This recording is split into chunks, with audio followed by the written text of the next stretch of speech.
25 years after the Cold War ended, fences and walls are going back up all across Europe. A mass migration of desperate refugees forcing fractures in the dream of European unity. Tonight, we'll examine a continent in crisis. I'm Tim Marshall. This is Insight.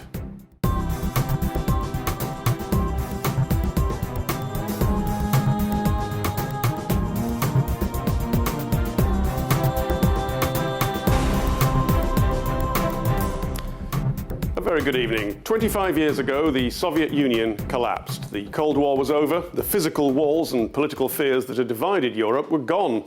Now, new partitions are springing up, new fences, new fears. A continent that once united to protect its war-ravaged population is fracturing over the fate of millions fleeing violence and conflict elsewhere. Politicians warn the refugee crisis may do what the global banking crisis failed to do and bring down the EU. Support for right-wing parties grows across Europe.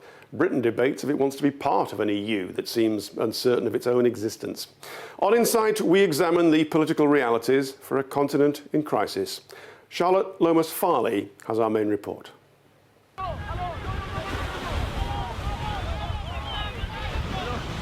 Not a concern about race or colour or creed.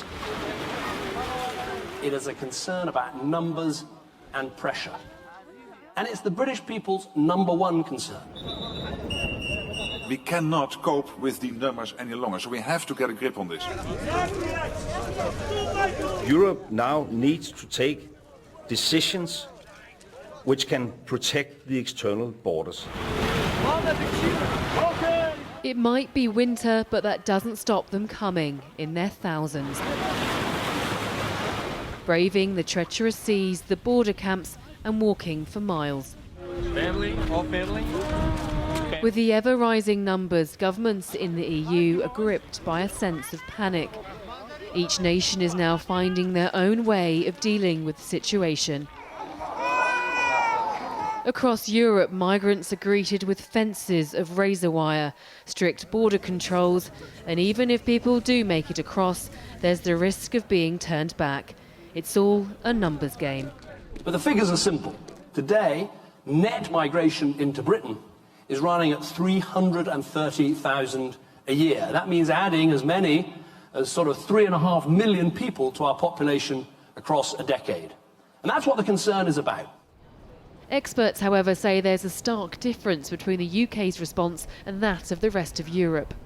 The confusing thing at the moment is that the UK and the rest of the European Union have completely different preoccupations. So the rest of the European Union is focused overwhelmingly on the refugee crisis, people arriving from Syria, Afghanistan and Iraq. Meanwhile, of course, the UK, while it also has some interest in the refugee crisis, is primarily focused on the Prime Minister's renegotiation of the UK's relationship with the EU, which is for the most part, is a much more technical issue.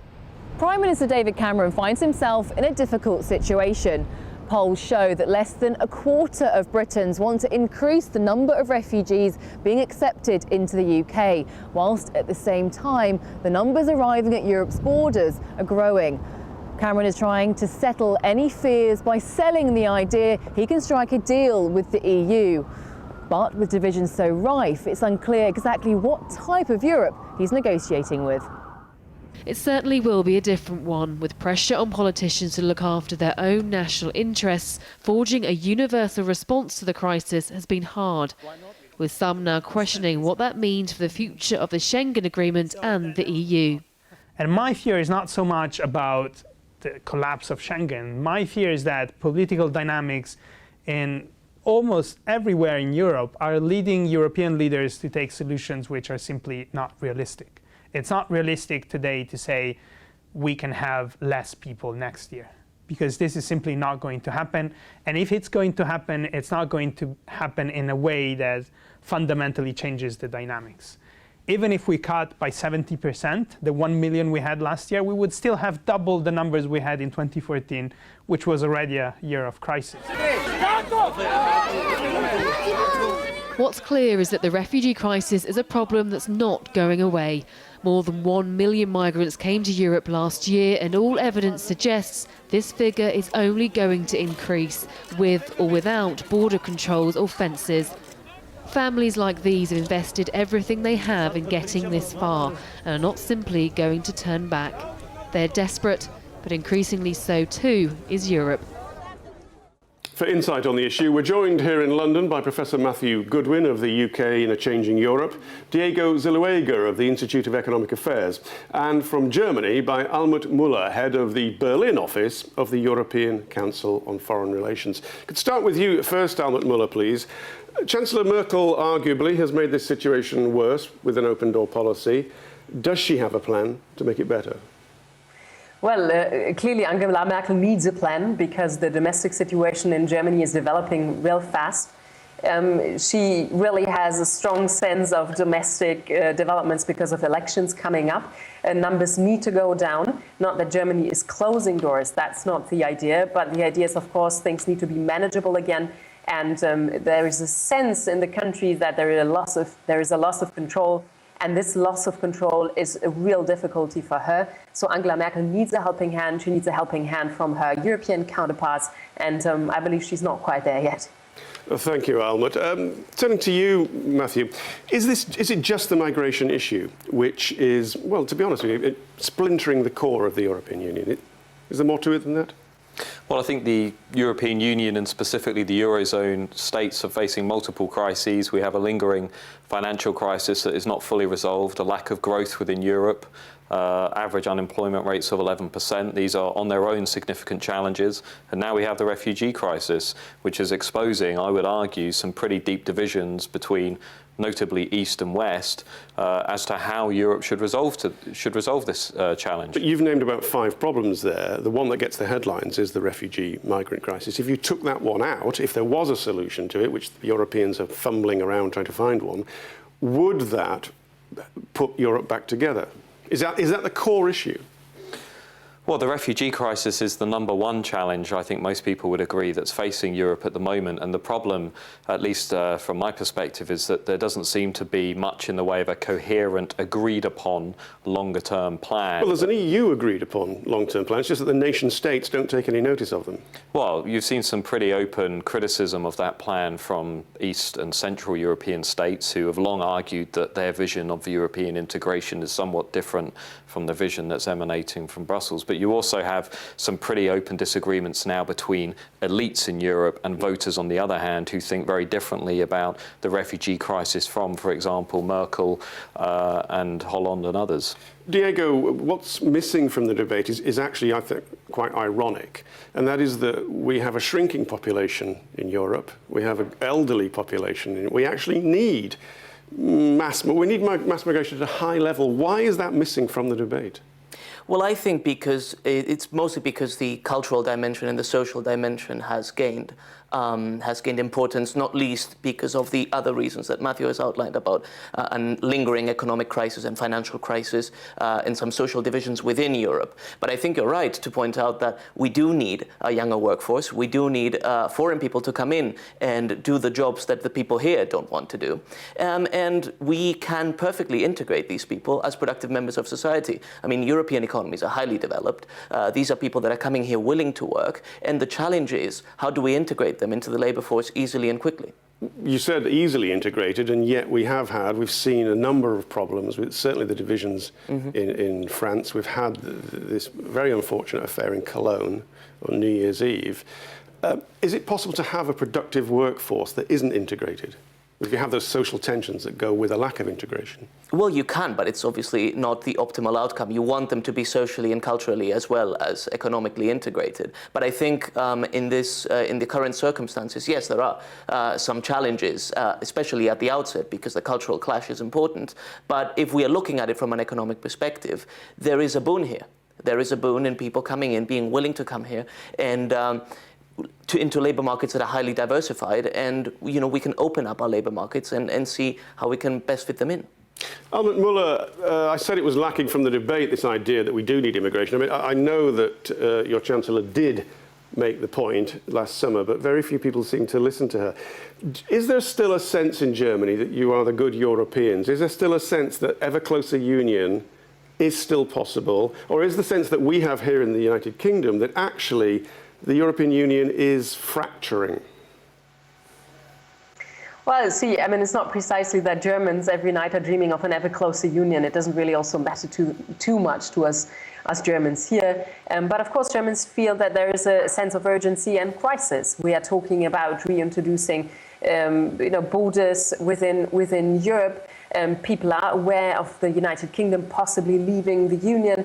There's a sense of realism, really, also that our neighborhood has become very dangerous. The threat of Russia, a disintegrating southern and southeastern neighborhood. So there is a sense that the European Union needs to deliver to bring really the security and prosperity to its citizens that it was meant to do. And Germans, I don't think, are endlessly patient with this union. The question is really, if the German government continues to feel in the next weeks and months ahead that on the most vital issues for this country, on the one hand, the euro, and the refugee situation, the European Union ultimately cannot be helpful. And I'm not saying that others don't have sort of their respective views on how unhelpful Germany can be at times, then such a perception might really force the German government to think beyond what has been a very integrationist approach to Europeans working together. So I think this is very much felt by policymakers here in Berlin at the moment. It's a formative time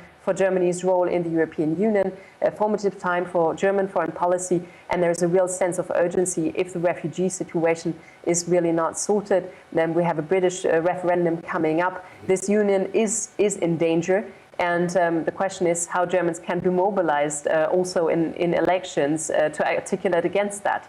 We've seen a shift also in voters here, and this will play out in the elections, as I said, coming up in the spring as a first hint. Albert Müller, thank you very much. Professor Goodwin, Albert said quite openly that the European Union is in danger, and when you have the good Europeans of Germany, the driving force of unity, them and the French, recognising that that's where we are now, how damaging would Britain leaving this union be? Well, some within Brussels say that actually a Brexit would not be that damaging, that the Eurozone could carry on and it could become more integrated in terms of the monetary, economic, political and even military policy. I don't particularly think that's likely. The big risk for the EU is if Brexit does occur, are we therefore going to see somewhat of a domino effect with other, particularly non-Eurozone states, perhaps thinking, actually, we'd like to have a referendum as well. Name names, which ones might go? Well, I mean, we're already seeing Greece, for example, on teetering on the edge. Potentially, there are some others that might want to revise their agreements. The French and the Dutch have never been particularly satisfied. French opposition to the EU has been on the rise. I mean, even support for the EU in Germany has been falling. The latest Eurobarometer survey has shown a sharp fall in public support for the principle of European integration among Germans. Now, they're not about to leave the Eurozone, obviously, but all of this points to a very deep an entrenched challenge facing the EU, and I'm not entirely convinced they have a coherent plan yet to get them out of it. And yet, Diego, we've agreed that the refugee crisis is only one of several factors. We seem to make it the most important one. It's accepted we need immigration. Why is the nation state emerging again after 50, 60 years of being submerged? What is it that's deep in each nation that suddenly the national characteristics are coming back? Well, I think it's protectionism. I think it's the fear of economic change. Protectionism. It's protectionism of all sorts. So it's cultural, social, as well as economic. You can see it in the rise of the National Front in France, for example, which is both socially very conservative and very much about preserving France, the France of the 20th century. And at the same time, it's economically very protectionist in a way that is normally associated with left-wing parties. So it's really a fear of change. And I think a perception that the relative decline of Europe is also an absolute decline and that people's living standards are going down. My recipe for change would be completely the opposite. It would be to open up trade even more, to open up markets, to reform, for example, France in a way that enables more people to have jobs and enter the workforce. And that would also facilitate, by the way, the integration of migrants. So it all goes hand in hand. Well, Matthew, hand in hand, but you say no plan. And the longer there's no plan, the more the opinion polls in the United Kingdom might shift towards leaving. It's a guess at this point. Do you think we're leaving? Well, if you look at the polls today, they're neck and neck. 50% say remain, 50% say leave. And we've actually seen those polls, some evidence at least, to suggest that they're a lot tighter now than they were 2 or 3 years ago. I wouldn't like to predict the outcome of the British referendum. Matthew Goodwin, Diego Zuluego, and Almut Muller in Berlin, thank you all very much. This is Insight. Coming up next, Donald Trump already owns dozens of well-known addresses. Could he add 1600 Pennsylvania Avenue to his list? We'll examine the race for the White House.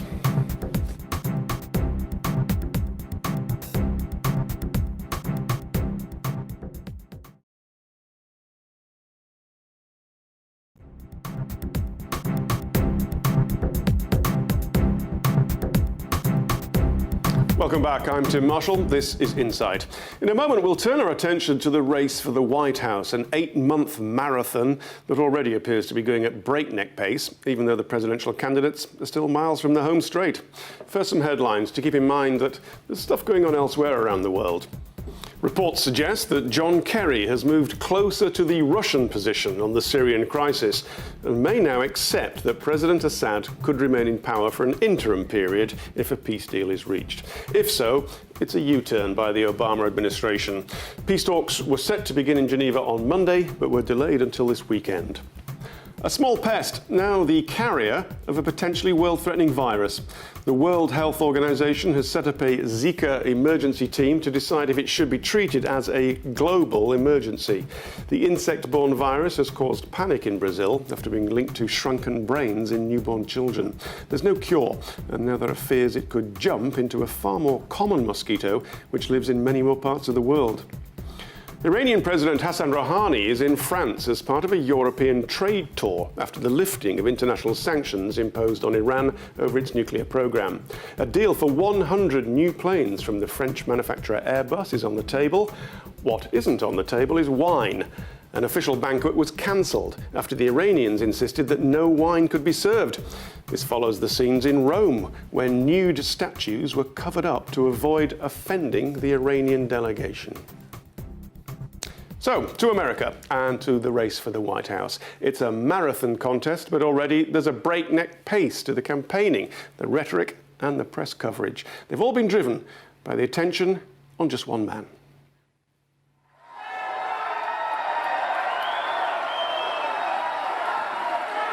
Wow. The wow factor has made Donald Trump the Republican frontrunner.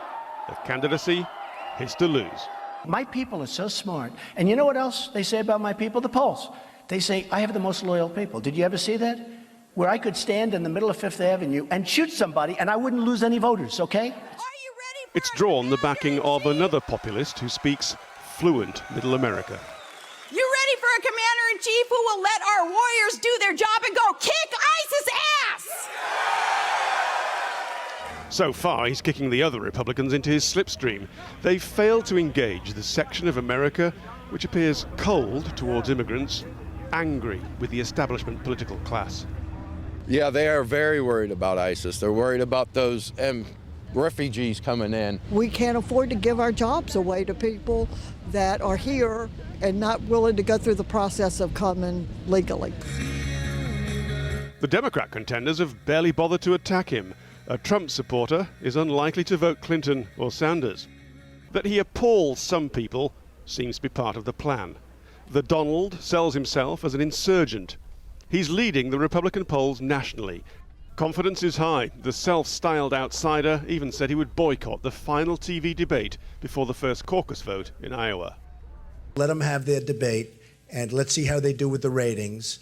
And I told them, I said, give money to the wounded warriors, give money to the veterans. They're going to make a fortune with the debate. Now let's see how many people watch. Insulting comments about Muslims and Mexicans may draw this sort of dignified protest.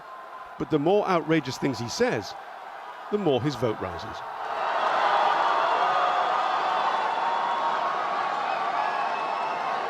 Matt Brown is a senior fellow at the left-leaning think tank, the Centre for American Progress, and Colin Brunton is a spokesperson for Republican Overseas, a Republican-supporting organisation.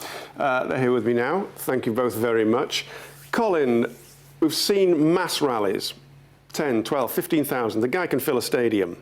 But that's a different thing to being a registered voter in the first caucus. Could you explain why it's not cut and dried for him, despite the level of support? I think that's right. I think, it's very easy to support somebody, especially when a pollster calls you and you say, okay, do you support Donald Trump? Yeah, sure.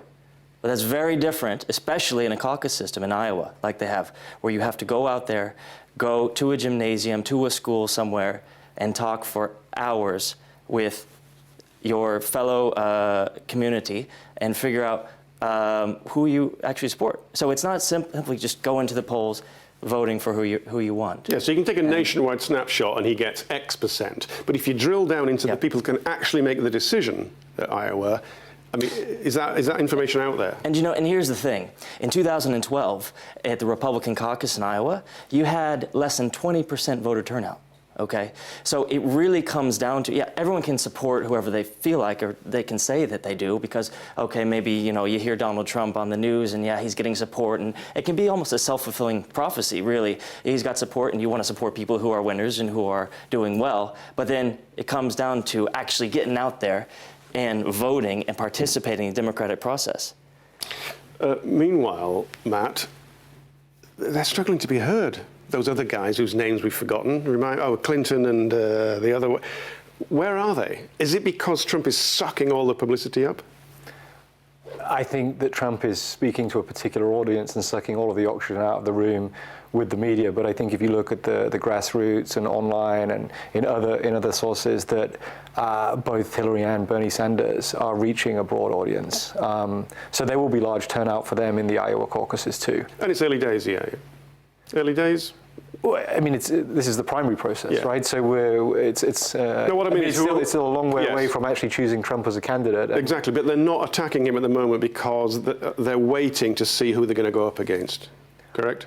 Look, I'm personally of the view that if you give Trump enough rope, he will hang himself. So you don't need to attack him. He appeals to a certain section of the American electorate, but I don't think that he appeals to a broad group of the electorate. So to win the presidential race, you're going to have to win people in the center, and I remain convinced that he's had a lot of rope, and he hasn't faltered yet. People were saying he's not going to run. Then they said he's only going to be ahead, for a month.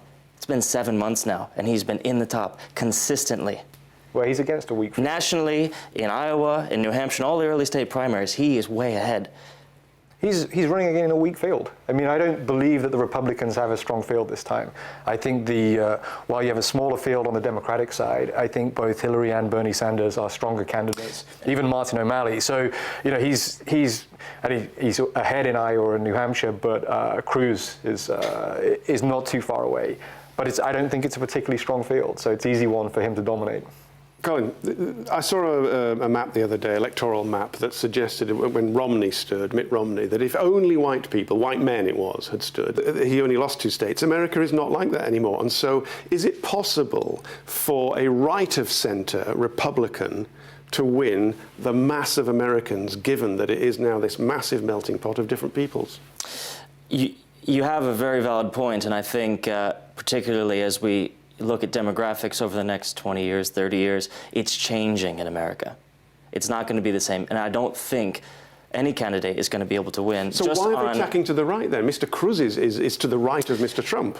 David Axelrod came out with an interesting piece in the New York Times the other day, and he had a really interesting theory that the American electorate tends to swing back and forth between opposite polar candidates. So you had Eisenhower, who was this old stodgy grandfather character, and the electorate went the opposite to the young John Kennedy.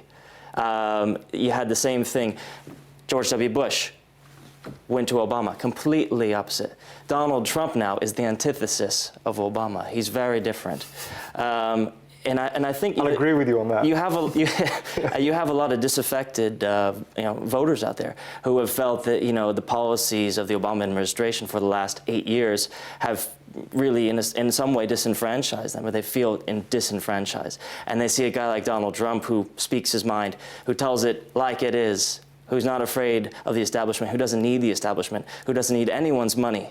The same with Bernie Sanders, because Bernie Sanders is saying the same thing. I mean, you say that the Obama presidency has disenfranchised a lot of people. When Obama came to power, the United States economy was losing 800,000 jobs a month. We're now in, I think, the 7th year where month by month we've had consecutive job growth. The auto industry in the US has had its best ever year. This was an industry that the president made a direct intervention to save and support against policies of the Republican candidate at the time and many others who are running for president this time around. So, he's enacted or is moving to act on gun control.